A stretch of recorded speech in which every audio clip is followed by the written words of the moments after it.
Esse é o Ancapsu e nós vamos falar sobre mais duas Magnitsky que estão vindo aí, hein? Olha só, os Estados Unidos está avaliando sanções contra dois outros ministros do STF. E quem serão esses dois outros ministros do STF que vão entrar em sanção? Tem duas possibilidades nessa história. Pode ser o pessoal da primeira turma, que acompanhou o Alexandre de Moraes, mas aí seriam três, não faria sentido ter dois.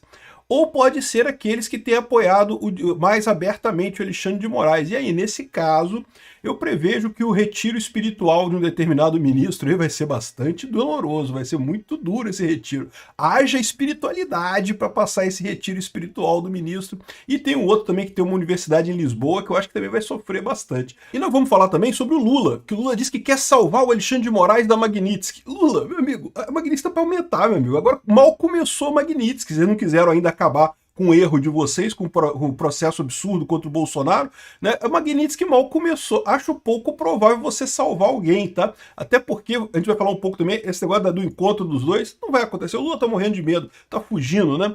Bom, vamos falar sobre esses e outros assuntos. Essa notícia foi sugerida por Xi Jinping. Trump avacalhou o STF do Lula e várias outras pessoas. Obrigado aí ao pessoal que sugeriu notícias lá no nosso site, no visãolibertaria.com. E obrigado a você que está assistindo o nosso vídeo. Se você gosta do nosso conteúdo, por favor, deixe o seu like e se inscreva aqui no canal, né? Pois bem, Estados Unidos avaliam que novas sanções a ministros do STF são inevitáveis. Não tem como evitar mais, já está certo que vai ter sanção. Mas vocês lembram, eu expliquei isso para vocês, eu falei, não vai ser imediato. Por quê? Porque você precisa de um tempo. Botar alguém na Magnitsky não é uma coisa assim, ó, que você faz assim, tem toda uma burocracia lá, tem um monte de parecer, rodam em 4 ministérios lá dos Estados Unidos. Foi assim que foi com a Magnitsky do Alexandre de Moraes, né? Quando o Trump tomou posse, ele já startou esse processo para colocar a Magnitsky no Alexandre de Moraes, logo no início, mas a coisa acabou acontecendo só em julho, né? Então, assim, eu imagino que essa Magnitsky nos outros ministros vai acontecer bem mais lá para frente. Mas a gente não sabe quando é que começou isso, porque pode ser, né? A gente já tinha notícias há algum tempo atrás que eles já tinham começado esse processo, né? Começado o processo para botar Magnitsky em mais alguns ministros, né? Aqui, ó, Estados Unidos discute aplicar a lei Magnitsky a mais ministros do Supremo. A avaliação é que precedentes já abrem caminho para punir os aliados do Alexandre de Moraes. Aí que tá, quem são os aliados do Alexandre de Moraes no STF? Aí você tem duas visões, como eu falei. Você pode entender que é o pessoal da primeira turma, né, que votou contra o Bolsonaro, que foi o Dino, o Zanin e a Carmen Lúcia. Só que aí são três. Aí como é que faz? Vão escolher 2 de 3 aí? Ou então, se for 2, eu acho que talvez seja o mais provável, né? Aqui, ó. Ao menos 2 magistrados. Ao menos 2. Bom, então pode ser mais de 2. Pode ser que sejam 3. Pode ser que sejam 3 magistrados. Ao menos 2 magistrados estariam na lista de possíveis novas sanções em estudo pelo governo Trump. Um processo que pode levar meses até a consolidação. Pois é, isso a gente já esperava. Mas a gente sabe também que esse processo já começou antes, tá?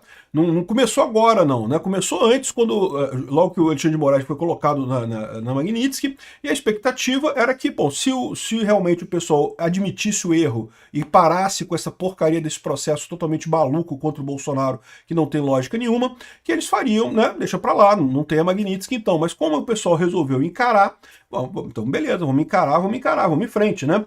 A avaliação é de interlocutores que atuam junto ao governo americano e têm acesso direto às autoridades responsáveis pelas sanções.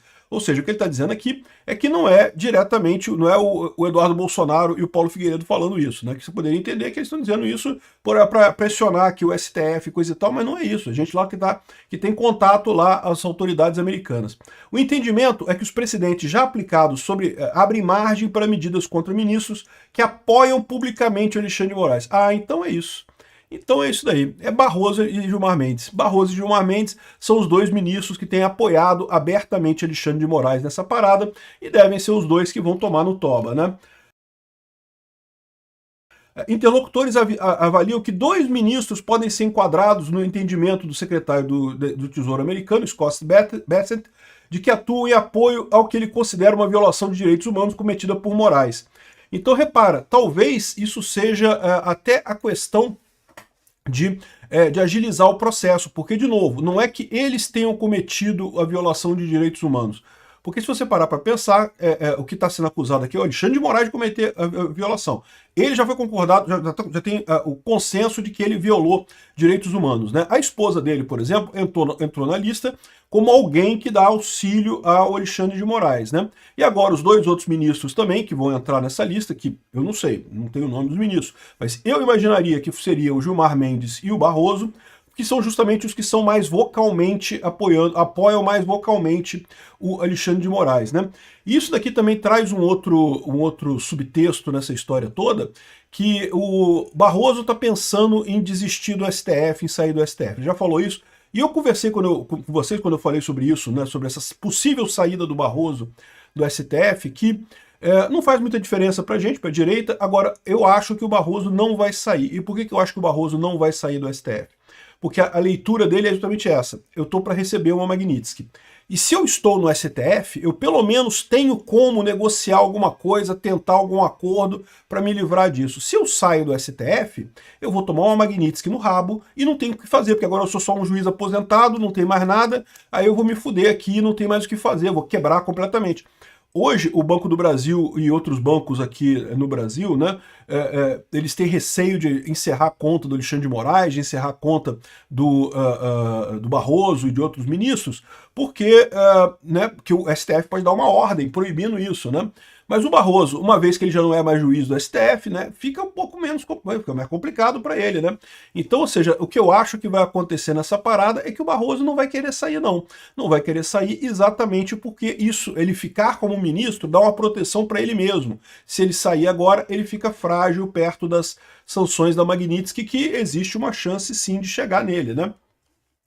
Conforme revelou a coluna de Mauro Capelli, no Metrópolis, os Estados Unidos, além de sancionar a esposa de Moraes, também revogaram um visto de 7 autoridades brasileiras, isso aqui a gente já sabe, coisa e tal.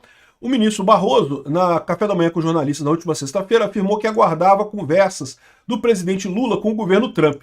Então, a expectativa do Alexandre de Moraes e do resto dos ministros do STF, que não, porque o Lula vai lá, vai conversar com o Trump, vai provar que teve golpe de verdade, que tinha até documento. Olha, tinha até documento. Aí eu espero que tenha o pessoal lá, que o Eduardo Bolsonaro esteja nessa reunião também, para falar que, olha só, tem documento, mas não tinha nenhuma prova que Bolsonaro sequer teve contato com esse documento. E nem que esse documento era uma coisa séria. O documento estava lá, acharam o documento no celular de alguém lá, nem se sabe se teve alguma coisa, né? Então, aqui, ó, de fato, Lula quer salvar Moraes da Magnitsky ao negociar com Trump. Veja, isso daqui é o Lula falando para o Alexandre de Moraes. O que está acontecendo nesse momento é aquilo que eu falei para vocês. O pessoal está pressionando o Lula. Lula, tem que ir lá falar com o Trump, Lula. Porra, o que você está fazendo aí, Lula? Tem que falar com o Trump, Lula. Porra, que negócio é esse, né? O Alexandre de Moraes tá puto pra caralho. Eu tô aqui me fudendo completamente. Eu tô aqui me fudendo todo e você não vai falar com o Trump para tentar resolver o problema, né? E lógico, os empresários estão pressionando o Lula também, só que o Lula não quer, tá? Aqui, ó. O Lula quer mostrar a Trump que tentativa de golpe bolsonarista incluiu até plano de assassinato. Meu amigo, o Trump sabe disso, pô. Ele sabe que vocês inventaram um monte de coisa lá. Só não tem nada acontecendo, não aconteceu nada, né? Teve plano, teve um monte de plano, mas não teve nada que aconteceu de verdade, né? Aqui, ó. Lula faz questão de que reunião com Trump seja na Casa Branca, dizem fontes, né? Porque o pessoal tá dizendo que o Lula é um covarde, que ele não quer encarar o Trump, então agora ele tá dizendo que não, que eu quero ir lá na Casa Branca conversar com o Trump, mas só depois de conversar por telefone antes e não sei o que lá. Aqui, ó. O Brasil faz consulta aos Estados Unidos sobre o encontro de Lula e Trump. Casa Branca deve oferecer data para que o governo brasileiro avalie. Conversa deve ocorrer por telefone ou videoconferência. Ô Lula, não era na Casa Branca, Lula? Não, aqui quer na Casa Branca, aqui não. Aqui quer por telefone ou videoconferência. O Lula não quer conversar com o Trump, mas o Lula está sendo pressionado pelo Alexandre de Moraes, pelo Barroso, pelo Gilmar Mendes, né? Não, Lula, tem que ir lá conversar com o Trump, pô, para resolver o problema da Magnitsky. Lula, não, vou resolver o problema da Magnitsky, vou falar com o Trump. Só que o Lula sabe que não vai resolver problema nenhum, meu amigo. O Lula sabe que não tem condição nenhuma de fazer isso. Ele sabe que vai chegar lá, o Trump vai expor todos os problemas do processo com o Bolsonaro, o Lula não vai ter resposta para nada, vai ficar repetindo a ladainha que fica na Rede Globo, porque, veja, esse aqui é o problema da história. O pessoal na bolha da esquerda, eles ficam fechadinhos na bolha da esquerda. Então, eles acham que tá tudo certo, que não tem nada de errado, que não, que realmente teve um negócio ali. Bom, e por isso também que o voto do Fux foi tão doloroso para esse pessoal, né? Porque o voto do Fux escancarou, que não tem prova de nada, pô. Não tem evidência de nada nisso daqui. Mesmo que você assuma que aqueles planos anos todos era uma coisa séria, não tem nenhuma evidência que Bolsonaro sabia disso, ou que começaram a execução de qualquer coisa. Então não tem evidência de absolutamente nada em prova de coisa alguma, né? Então, essa é a posição. Só que o pessoal da esquerda não está acostumado a argumentar. Porque eles sabem que estão fechados no clubinho deles ali, estão querendo ditar a narrativa e não conseguem. Com o Trump, certamente o Eduardo Bolsonaro e o Paulo Figueiredo ou vão estar lá na Casa Branca, ou vão munir o Trump com o voto do Fux, que descancara absurdamente, né, claramente que não tem lógica nenhuma, que o STF não era o local justo para julgar esse caso, não era o juiz natural desse caso, que o processo foi uma correria do caramba, que não teve voto, não teve tempo para nada, ou seja, claramente uma perseguição política, que não tinha prova de absolutamente nada e condenaram o Bolsonaro mesmo assim, ou seja, ele vai expor todos esses problemas lá, levantar todos esses casos, né? Então, assim, não sei se vai conseguir não. E o pior, né? Aqui, ó, a Lei Magnitsky coloca os bancos brasileiros num dilema bilionário. O dilema entre bloquear clientes por ordem dos Estados Unidos e obedecer às ordens locais não é novidade para instituições internacionais. Eles estão contando o caso aqui de alguns bancos na Suíça que estão tendo problema do mesmo tipo. Por quê? Porque na Suíça teve alguns milionários russos que foram sancionados com a Lei Magnitsky, e daí, beleza, os bancos fecharam a conta, congelaram os bens todos desses clientes e fecharam as contas, né? Só que aí, esses caras entraram no governo da Suíça, né, com uma ação no governo da Suíça, dizendo que não tinha evidência de que eles eram criminosos, coisa e tal, que não tinha coisa e tal, o governo da Suíça deu ganho de causa. A justiça da Suíça deu ganho de causa a esses magnatas russos, né? Se é verdade ou não, aí eu não sei, mas o fato é, a justiça da Suíça entendeu que os bancos deveriam devolver as contas para os tais magnatas russos que tinham os recursos congelados lá na Suíça, né? E aí os bancos ficaram nesse dilema. Por quê? Porque se eles obedecessem os Estados Unidos, a justiça da Suíça teria problemas, né? Ia aplicar multa, ia ter problema. Se eles obedecessem à justiça da Suíça, os Estados Unidos ia sancionar o banco. O que eles preferiram fazer? Preferiu desobedecer à justiça da Suíça. Está explicando aqui que, no final das contas, as instituições desobedeceram à justiça da Suíça e não permitiram não desbloquearam o dinheiro dos caras lá, e porque não tem alternativa. Porque é o que eu falo para vocês, qualquer banco internacional simplesmente morre se não tiver acesso aos Estados Unidos, né?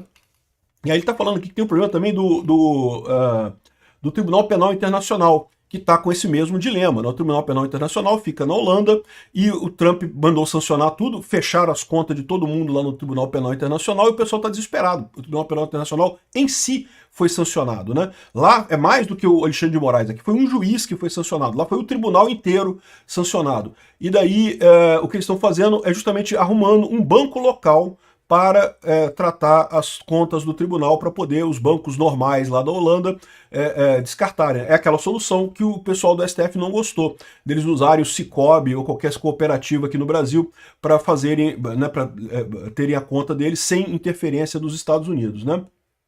Enfim, aqui, ó, em geral costuma ser mais fácil abrir exceção em casa do que correr o risco maior de desobedecer os Estados Unidos. Os bancos costumam argumentar que não cumprir as sanções põe em risco seu modelo de negócio e afasta outros clientes. E com isso eles mantêm o bloqueio lá dos valores lá na Suíça, né? Então é isso daí, meu amigo. A situação é complicada. E o Lula vai fugir dessa história. O Lula tá falando que não, que eu vou lá na Casa Branca, que eu faço questão que seja na Casa Branca. Vai nada, tá morrendo de